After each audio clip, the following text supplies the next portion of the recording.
cleaners in divorce court. Lawyers are buttheads. You take that back. Oh, what are you, a lawyer? No, I'm a butthead.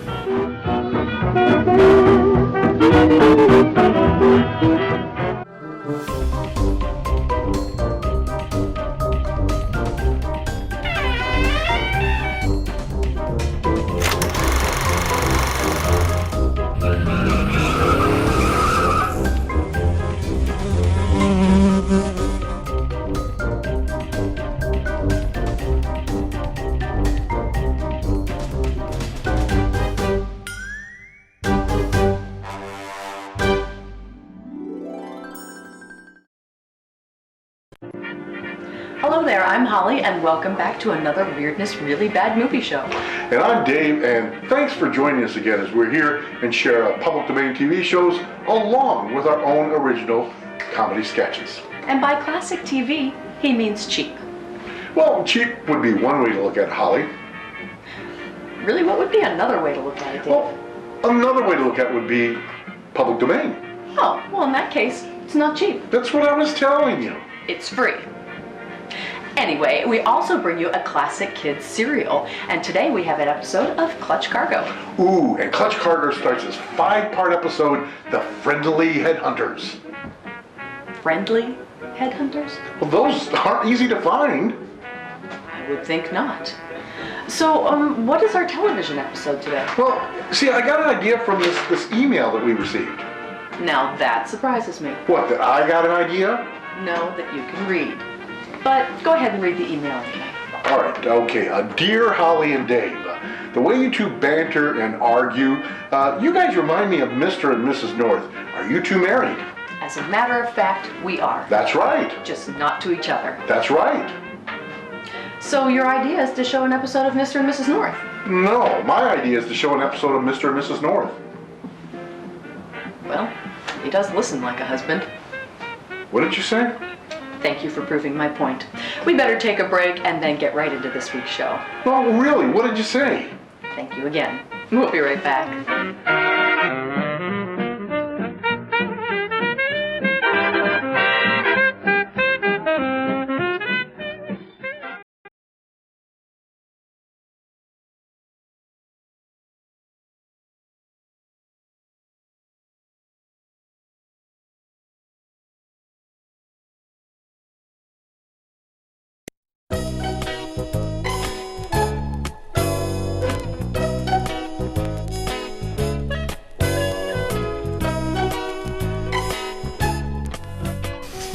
Dr. Dave, Mr. Novak is ready to see you. Okay, bring him in, but be careful. He may be contagious.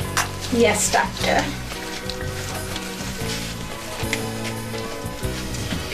Hey, Mike, have a seat.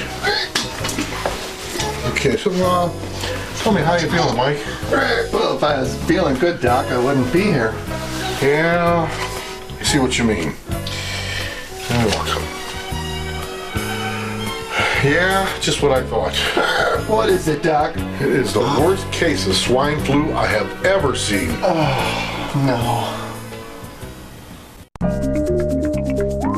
Now, as a public service for the employment challenged, Weirdness presents another job search tip. Never leave an open space on an application. If you're currently out of work, just write down the word consultant. May your job search be fruitful. Whatever the heck that means. Good luck.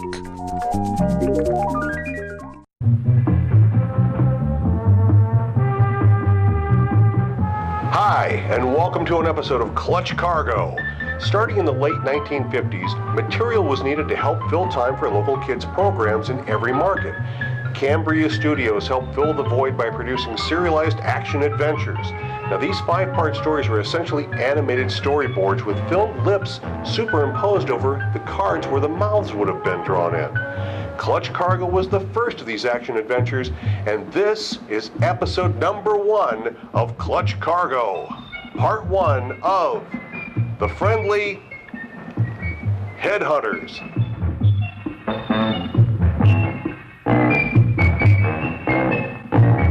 Clutch Cargo and his pals Spinner and Paddlefoot in in another exciting adventure, The Friendly Headhunters. What happened? Somebody murdered? Got the whole police force here. What have they given away? They're all going in the bookstore. Certainly. Clutch Cargo's in there, autographing his great new book. Sign mine, Mr. Cargo. Hey, Clutch. Mine's next. Me too, Mr. Cargo. Never thought anybody'd read it, Spinner. Gosh, everybody loves your book, Clutch. And Paddlefoot likes that part about dinosaur bones. Stand back, folks.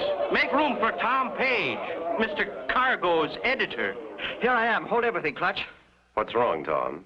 Urgent telegram from South America. It's my old friend, Chub Perkins. He's missing in the jungle. Uh-oh. No more autographs today. Come on, Paddlefoot.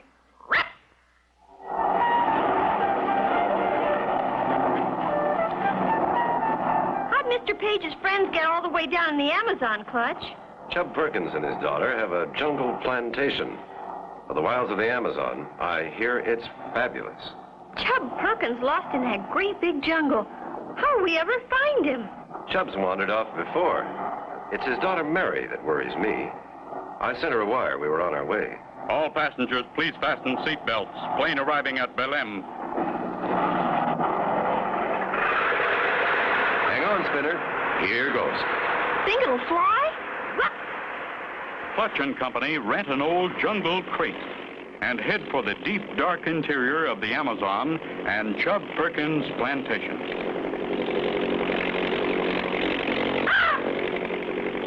Hope this relic flies better than it sounds. I'd hate to fall down there. Hey, what are all those funny-looking logs down there in the river? Logs, Spinner? Logs, did you say? Yeah, logs. What? Yipe! Crocodiles, Spinner. Man-eating crocodiles. Look friendly? Oh, they're crocodiles, maybe, but not to me.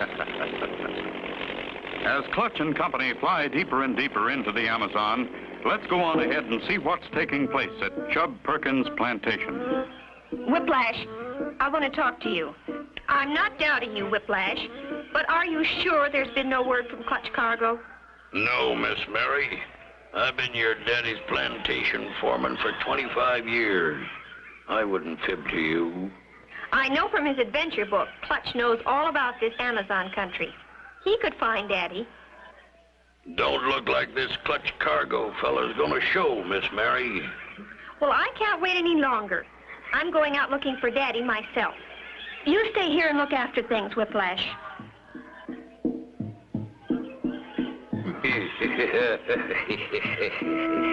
She won't get 100 yards from here, and the headhunters will get her.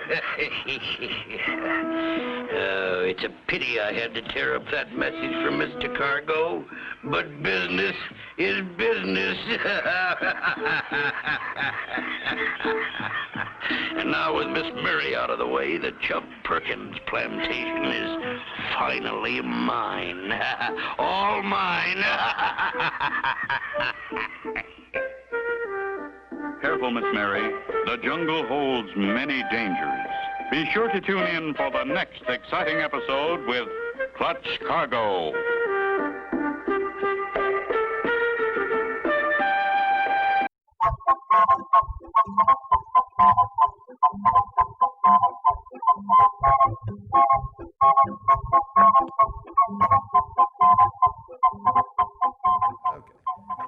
Are you going to be glad you tuned in today? Are they? I mean, yes, you are. Because today we have another special super offer from the Weirdness Overstock Surplus Warehouse. Just look at this overstocked warehouse behind us. If we get any more stuff in here, we're going to have to kick our wives out of the bedroom because we're running out of room.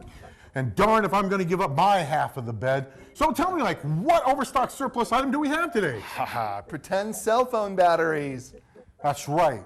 Just think of all the uses you can have for this. Right, like not getting phone calls from your mother-in-law. That's right. You just tell her, hey, my cell phone battery wasn't working, and you wouldn't be lying. Next time you're with Grandpa, you could play checkers. And think of all the hours of fun you can have at the football stadium, heaving these at officials every time they make a call that you don't like. Well, now you may be asking yourself, just how do I get my hands on these overstocked warehouse surplus pretend batteries? Well, normally we would say it's for us to know and you to find out, but we have so many of these that we have to sell them for pennies an ounce. Simple. Pick up the phone and dial 555-555-5555. Or if you're dyslexic, that's 555-555-555. Don't be the last person in your neighborhood to get yours. And hey, while you're at it, pick up your neighbor too. Yeah, because admit it, haven't you always wondered what your neighbor has? Well, now is your chance. So, you can get these in packs of 10, 20, or 3,357. Get yours today. Or tomorrow. From the Weirdness Overstocked Surplus Warehouse.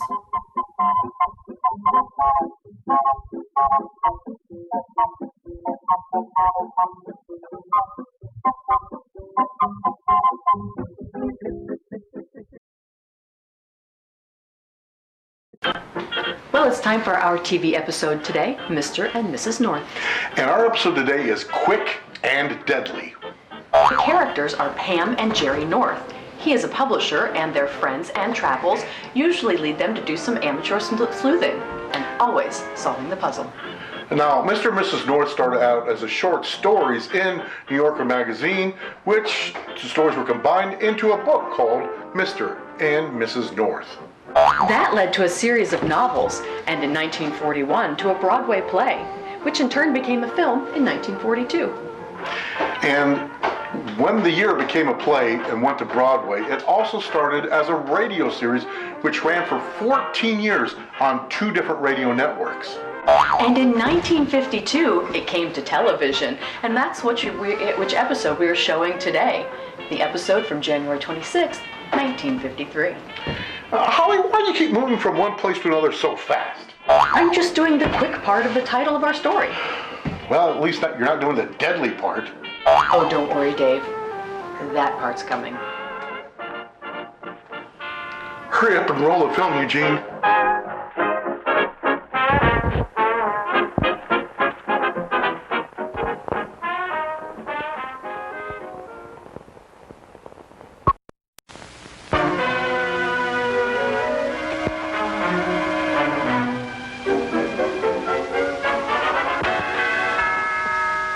Mr. and Mrs. North, starring Barbara Britton and Richard Denning.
Jerry. We've caught the train now.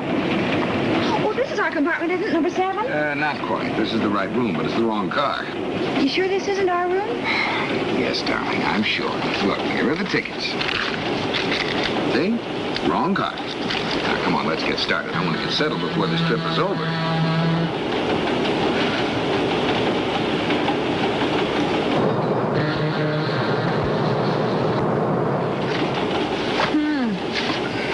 French fashion expert says skirts are to be shorter this year. I like that. Oh, yes, dear. Listen to this. Cat burglar nabbed. A special building patrol officer is credited with the pre-dawn capture of a thief who had broken into the office of Collier J. Brown, Undersecretary of Defense. Pam. What is it? I love you, darling, but it happens that I'm trying to work, and it's impossible when you're reading aloud. Do I make myself clear? Yes, Jerry.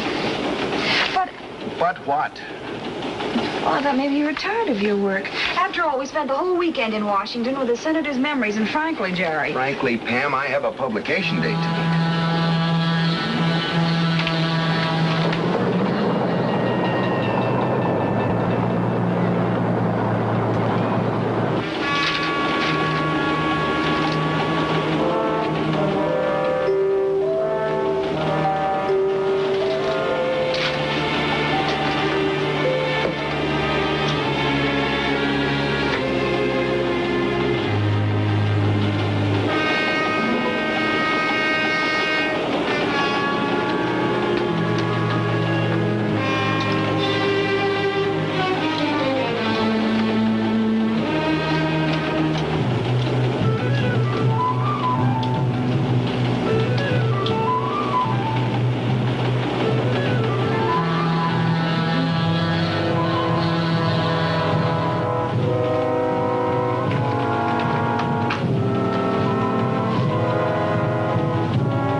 And the dining car is open. Do these facts suggest anything to you?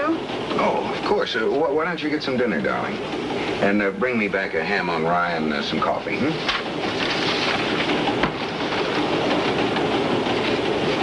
I know you're going to miss me terribly, but... You spell agrarianism, Pam.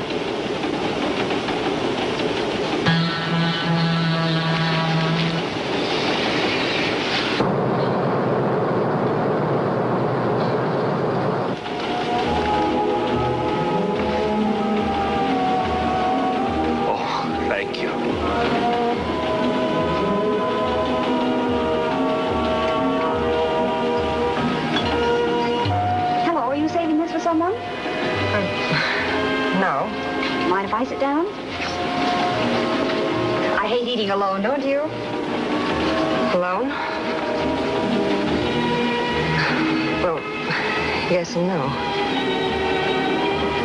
Naturally, you're so attractive. I'm sure you don't have that problem. Thanks.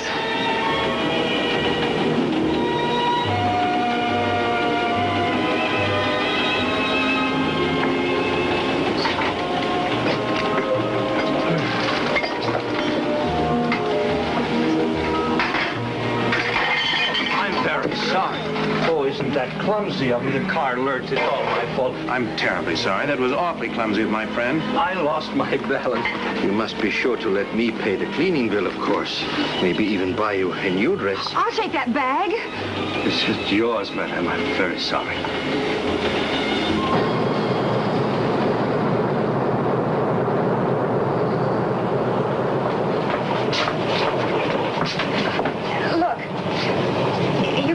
None of my business if you like, but you're in some sort of trouble, aren't you?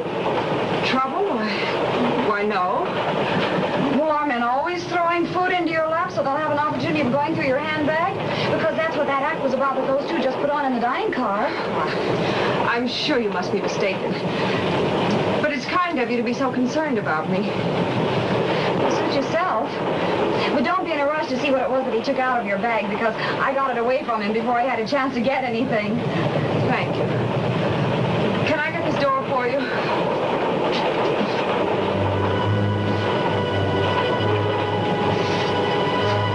Do you feel all right?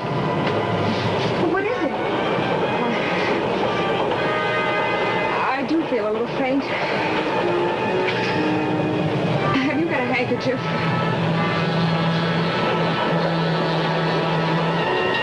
Here we are. I'm sorry. I suddenly felt weak, but I'll be all right. Of course you will. Anything wrong, ladies? I felt as though I were going to faint, but I'm fine now. Let me help you to your compartment. Thank you.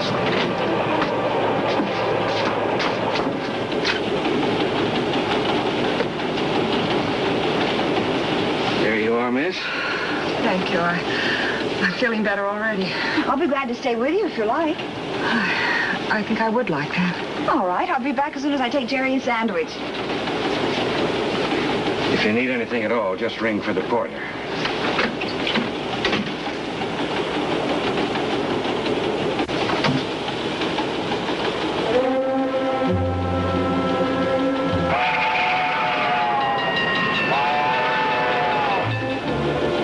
So that's it, Jerry.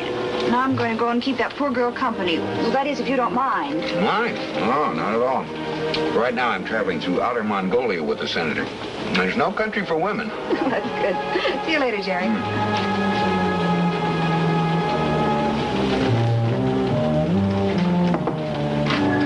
Hello, I'm back.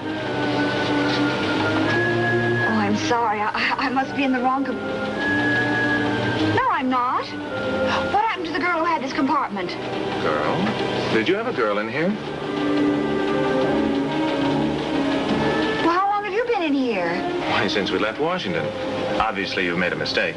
Are you sure this is the right car? Yes, I'm sure it is, and this is her compartment, too.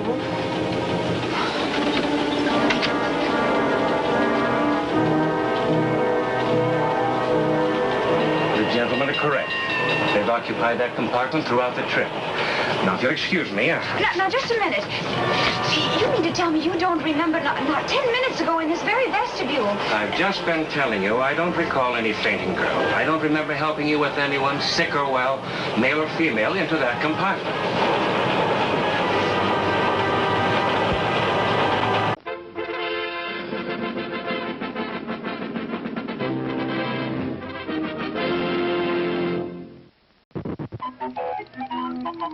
Hiya, hiya, hiya. They're shrimply delicious. Hiya, hiya, hiya. You'll go for that mouth-watering, taste-tempting, meaty shrimp mixture all wrapped up in a crispy noodle jacket. It's a treat you can't beat. So come on, join the folks that are getting fresh, crispy Flavo shrimp rolls now at the snack bar. They're shrimply delicious.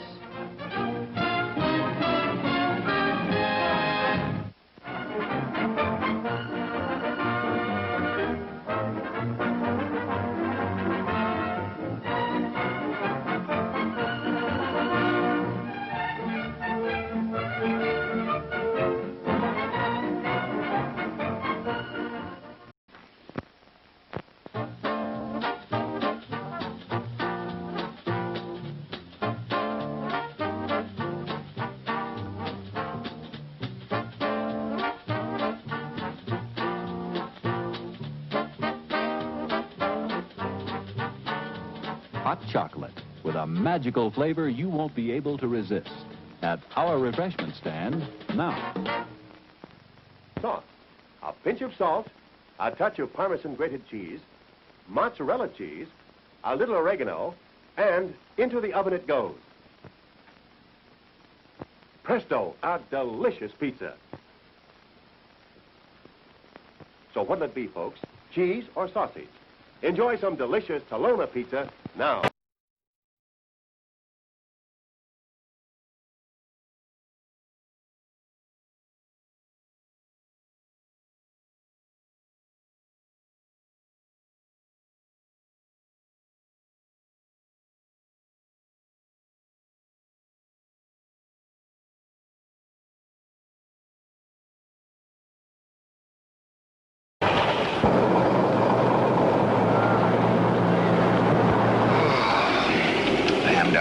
please tell me something?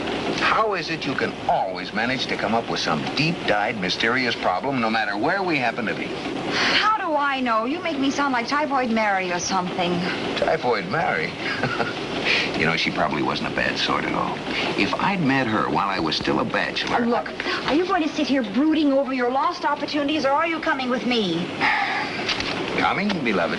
Good. I'm going to prove to you I'm not making this whole thing up.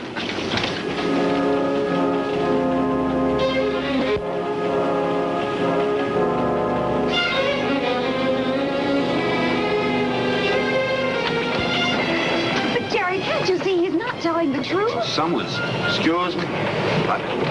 Oh, hello there. Have you found your friend? No, I haven't. Would you mind telling me one thing? Certainly, whatever you like. Do you remember seeing me in the dining car?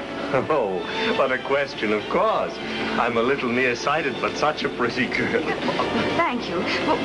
Well, do you remember when you bumped into the waiter and you dropped the tray on the table? I'll remember that. How could I forget my clumsiness? That was unforgivable. Well, then you must remember the girl who was at my table. No, wait. No, there was no woman with you. No, you were entirely alone. Yes?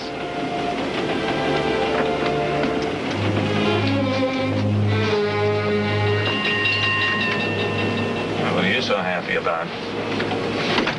I just saw that North woman. She's trying to convince her husband she's not been seeing things and she's ready for a straitjacket.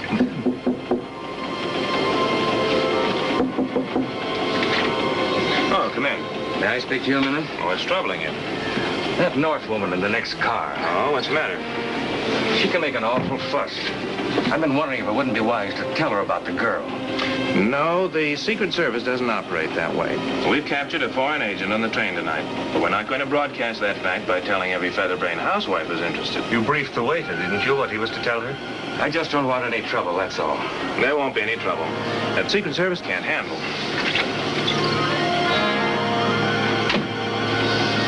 How do you like me as a Secret Service agent? Wonderful performance.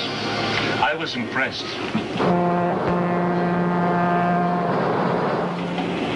If I saw her when I didn't see her, I... Now, look, sweetheart, you're all right. There has to be some perfectly logical explanation for that girl's disappearance. Well, what? What could it be? Well, perhaps, it could be that maybe she had you and the conductor take her to the wrong compartment. Why? Oh, I don't know why. Let's just say for reasons of her own. And then she tipped the conductor handsomely and asked him to forget the whole thing. That's not bad. Ah. Not bad at all. What about the waiter and the rest of the passengers? Did you tip them handsomely, too? I doubt it. Yeah, but it is possible, isn't it? Yes, but not very probable. At any rate, why would she do it? Well, does it matter why? It all reminds me of something. Can't put my finger on it, but it's something... But I'm reminded of something, too. You are? Yes, I'm reminded that if I don't get my nose back to that grindstone, I'll never meet that publication date. Here, now sit down. Find a crossword puzzle. Maybe you'll have better luck with that.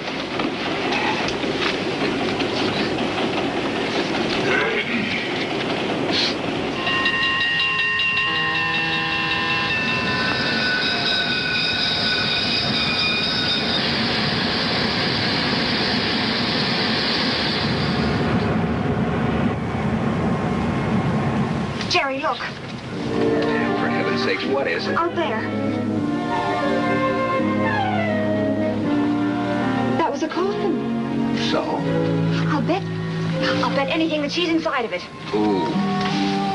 Oh, no. Why not? Because they're taking it up to load on the baggage car, not taking it off.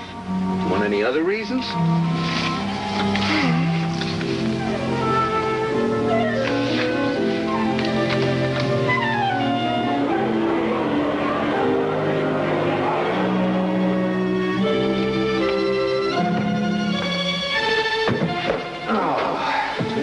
We're home. Now maybe I can get some work done.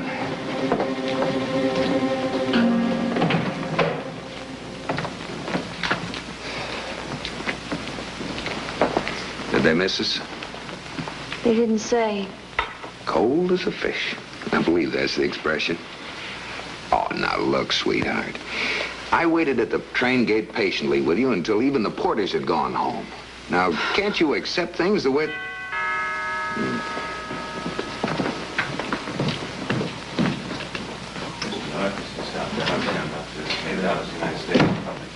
Would you come in? Pam? You'll remember these gentlemen from the train.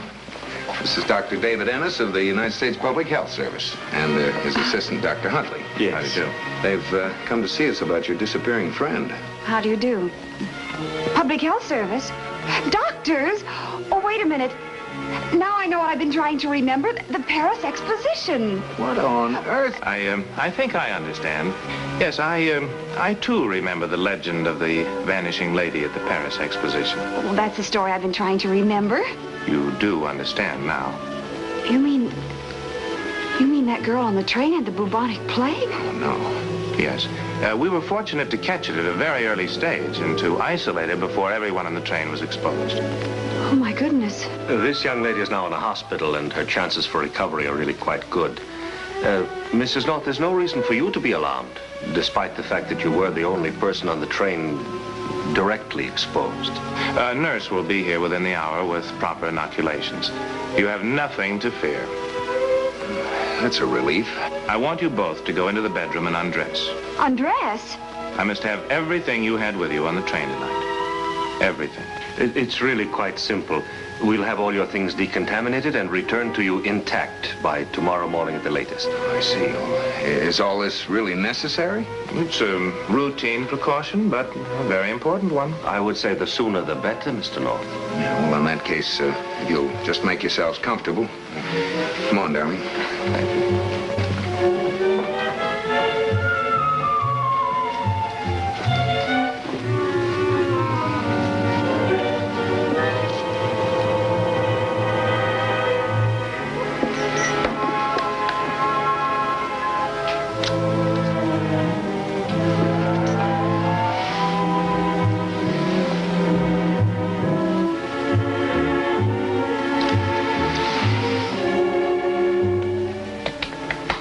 I don't like to hurry, Mrs. North, but... Oh, sure. I'll see what I can do. Thank you. Are your things ready, Pam? Jerry, there's something I want... Later, darling. They're waiting, and the sooner they take this stuff, the sooner we'll get it back. But I'm not This sure... is everything, isn't it? But, Jerry...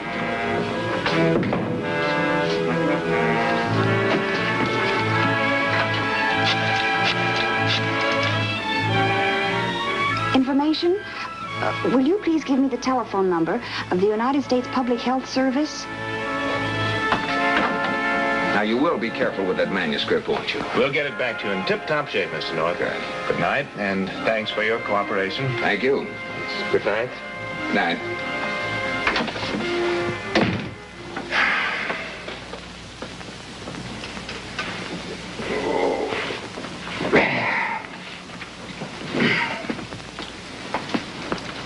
Are they gone? Yeah. This is the first chance I've had to relax all day. I'm about ready to fall apart. Well, pull yourself together. Those doctors were fakers. I mean, those fakers weren't doctors. What? Oh, what I'm trying to say is they're not from the Public Health Department. I just checked. But who? What? Well, what were they looking for? What did they want? This. I found it in my handbag. Well, that's the last place I'd expect to find a lipstick. Oh, I'm serious, Jerry. Take the lid off. There's microfilm in it. Microfilm? That's what those two fakers were after. Unless you want to believe this is something new in old clothes drives. Yeah, but how did you get this? That girl on the train. She must have dropped it into my handbag. At least those two men think she did. Oh, Jerry, that girl was on the train. Do you suppose they could have killed her? I don't know, but I think we ought to find out. What are you going to do? Let's call Bill Wigan. Lieutenant Wigan, please. Jerry North calling. I'll go get dressed. Now, stick around a minute. Bill, listen, can you meet us at Penn Station?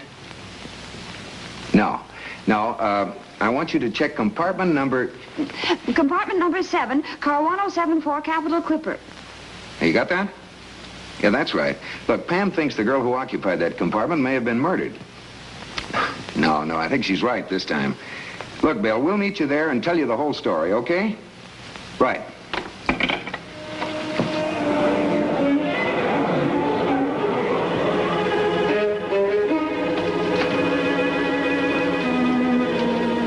Apartment 7, car 1074, the Capitol Clipper. This is it.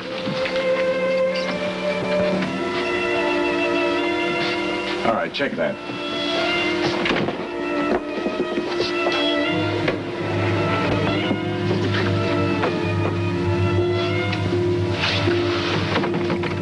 Give me the pass key.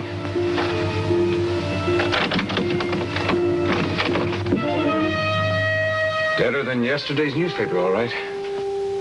How Pam North does it, I'll never know. Look, you take over the fort and don't touch anything. I've got to get to the nearest phone.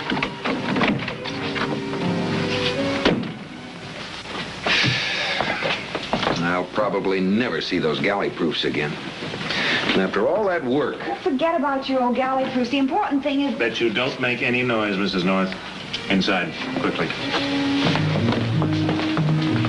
Get over there. Move, Mrs. North. You too, North.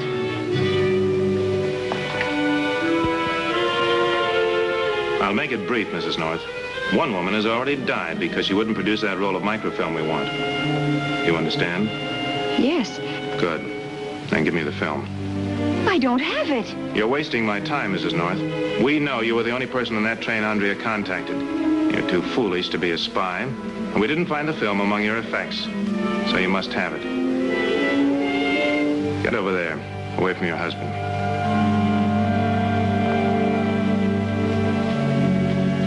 Stand still, Mr. North, or I'll kill your wife.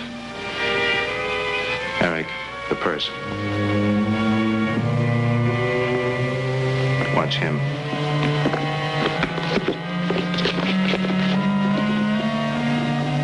Nothing.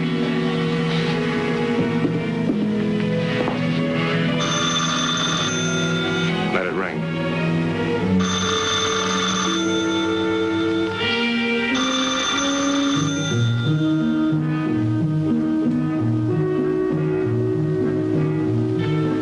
So, I'm going to persuade you to speak, Mrs. North, and I'm very persuasive. Don't touch her.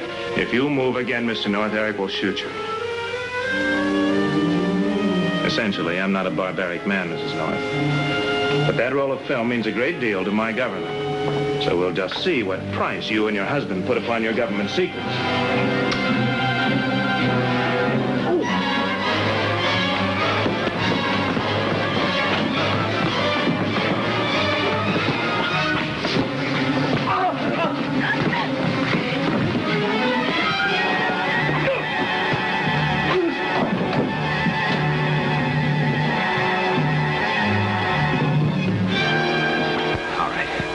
Get over there with your friend, Ennis.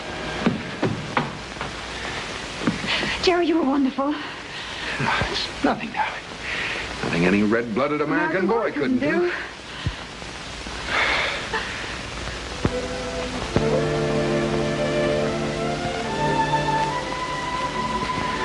Jerry.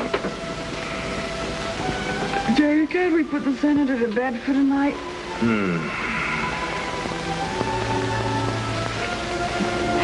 Good night, my red-blooded American boy. Say something?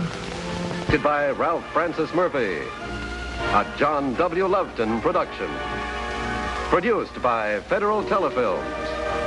Starring Barbara Britton and Richard Denning, featuring Francis DeSales.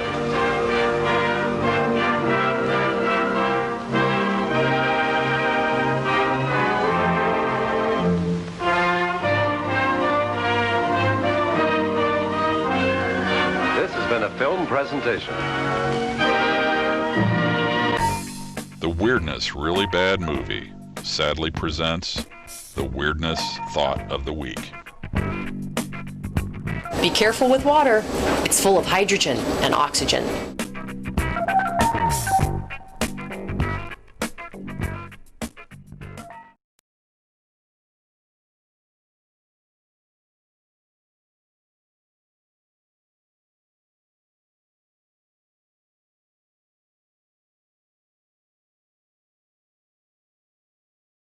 And now, it's showtime.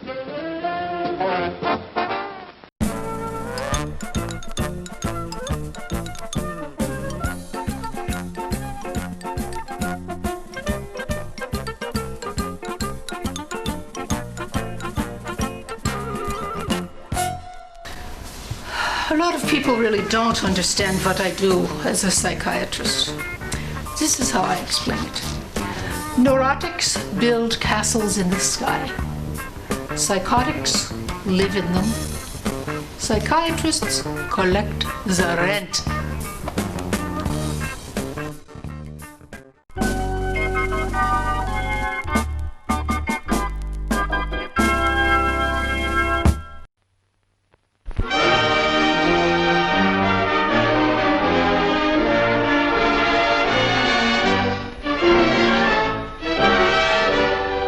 What is fire? For centuries, for ages, men have known and used fire and flame without understanding much about them. Even today, the true nature of fire is something of a mystery. A simple wood fire reveals some important facts about burning. Wood contains a large amount of the element carbon. Carbon can burn only when it has plenty of air around it. If the supply of air is cut off, the fire goes out. On the other hand, the more air a fire gets, the hotter the flame. Air contains oxygen. When wood burns, 1 part of carbon combines with 2 parts of oxygen from the air to form a gas called carbon dioxide. In carbon dioxide, carbon has taken on all the oxygen it can use, so carbon dioxide won't burn. Carbon dioxide is much heavier than air. In fact, it can be poured, just like water. Carbon dioxide will put out a fire because it forms a smothering blanket over the flame. This is the basic principle of the modern fire extinguisher. Now let's see what happens when carbon is burned in a limited amount of oxygen. We'll use charcoal, which is almost pure carbon, and cut down the supply of air. Now the carbon takes on less oxygen, only half as much, and forms a gas called carbon monoxide. Because only half the carbon has been used up by the oxygen, carbon monoxide will burn. If carbon monoxide is allowed to escape unburned, half the energy in the carbon is wasted.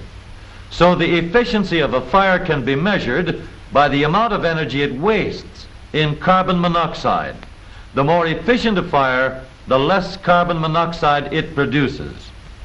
Engineers have developed a precision measuring device to determine the exact amount of carbon monoxide produced in a fire. This device draws in a sample of the gases around the flame, measures the carbon monoxide, and shows the exact amount on an indicator. In this case, the indicator tells us that there is 15% of carbon monoxide being wasted in the burner. Now we'll open the cover and supply a lot more oxygen.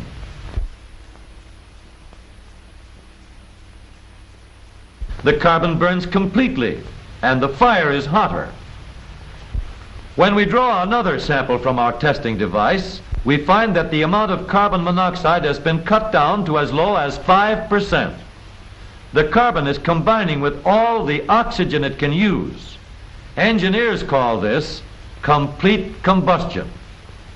The most efficient fires for industrial purposes are produced by the complete combustion of carbon in some easily handled form, such as coal or coke or gas or oil. Industrial fires must be carefully controlled so that the right amount of carbon is allowed to combine with the right amount of oxygen to avoid waste. The fires which turn crumbling lumps of iron ore into hard, strong steel. The fires which change dull mixtures of sand and lime into beautiful glittering glass. The fires which make steam to drive massive machines are regulated to supply plenty of oxygen for complete combustion, to get all the carbon energy out of the fuel.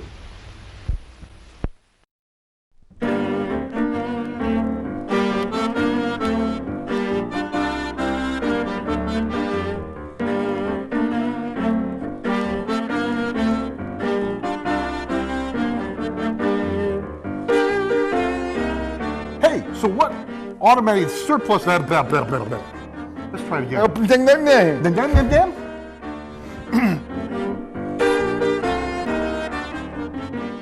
It's simple. Pick up a phone and dial 555-555-5555. Or we can. I skipped the whole line. Or you can do the line Yeah. you skipped over, yeah. Maybe we should go with the first one.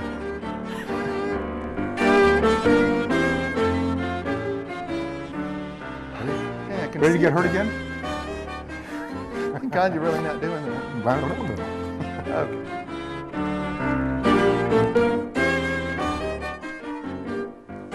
Do we want to do this one more time? Let's do this one more time. Okay. Good.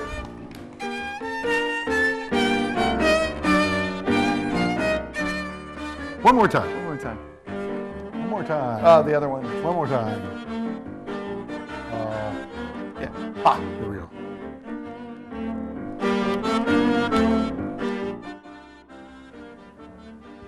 You can count while you're up here. Oh, crap. I just looked into the light and I can't read. You'll hear it on the tape. Okay. He just needed to make the blooper reel, that's all. Gee, thanks.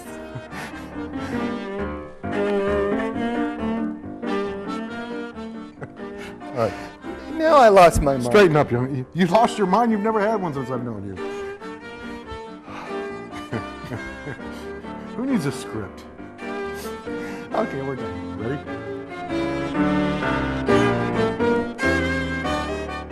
All right. Can you see again? I'm good. You mean you get your white cane? Yeah. Okay. You know where you get one of those? I do. I can take it from a guy and go down the street. He'll never see it. Let's take this.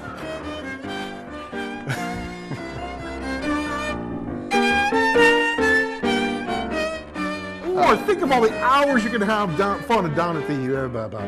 Let's go with the first one. Down at the what? Let's go with the first one. I've never been to Baba.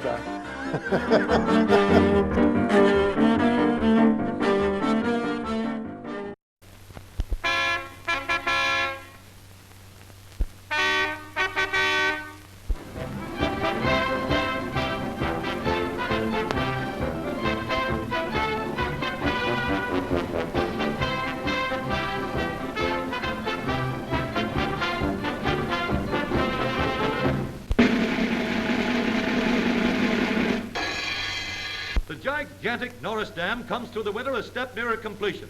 The staccato echoes of clattering machines and the shouts of thousands of busy workmen have resounded through the valley of the Clinch River for nearly 2 years as work has been rushed forward to complete one of the country's largest power and reservoir dams by 1936. Built of huge cement blocks, the walls of the new dam tower into the sky like mighty modern pyramids. This great dam and hydroelectric plant will harness the raging spring floodwaters of the Clinch and Tennessee rivers. Water will be provided for irrigation purposes in the Tennessee Valley for years to come. The hydroelectric plant will furnish light and power to thousands of homes. High above the dam, huge steel buckets filled with rock and concrete swing back and forth all day long. Heavy shadows on the floor of the valley mark their journeys overhead. And at the ends of the cables, enormous anchor cars weighing many tons roll slowly back and forth, lowering the steel buckets at their destinations, then raising and returning them after each load has been delivered. The vast extent of the great TVA project is almost unbelievable. Hundreds of thousands of tons of rock are being removed, and tons of concrete and steel are being substituted in their place. A fast, dependable ambulance is held in readiness for any possible emergency that might arise. The many machines, motor cars, and trucks used are receiving the roughest and toughest punishment. Steel railroad rails are welded into truck bodies that will withstand the 10-ton loads of rock. A shovel that bites more than 3 tons of rock at a time out of the side of this hill, then piles it on a waiting truck. With incredible accuracy, the scoop is swung to and fro by the highly skilled touch of a steam shovel engineer. 1 or 2 scoops this size and it's ready to move on. Without efficient shovels like this and sturdy trucks to carry away the rock, many more years would be required to complete the building program. Whoa! Look at the load they put on that Chevrolet truck. In addition to the 10-ton heavy-duty trucks, many other smaller, faster Chevrolet trucks and delivery cars are needed for 1,001 different purposes. 150 Chevrolet trucks tear about the rough, jagged valley, carrying supplies of gasoline, machinery, and gravel, transporting engineers from one point to another. a mighty important part of the work which must be done to assure the completion of the dam on scheduled time. The entire TVA project will affect the lives of over 6 million people in the surrounding territory.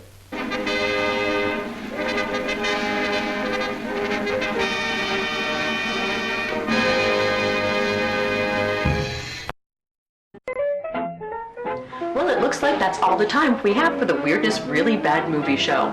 We'd love to hear from you, so email us at reallybadmovie@rocketmail.com and let us know if you have a favorite sketch or a favorite show. If you're not quite sure what your favorite sketch is, then go to our website at weirdnessreallybadmovie.com, where we have over 150 videos you can choose from. You want them to watch over 150 videos? Well, they don't have to do it all in one sitting. I would think not. Go ahead and take a couple of days. Oh, that's really generous, Dave. I thought so.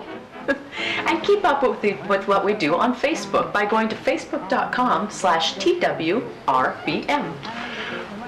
That's for The Weirdness Really Bad Movie. It's very helpful, Dave. Thanks. Now, maybe you could be a little helpful and tell me how you did it. Did what, Dave? Did what you just did right there. Well, you know, Dave, a magician never reveals their secrets. Well, what can you reveal? Well, I can reveal that we'll see you all next week on the Weirdness Really Bad Movie.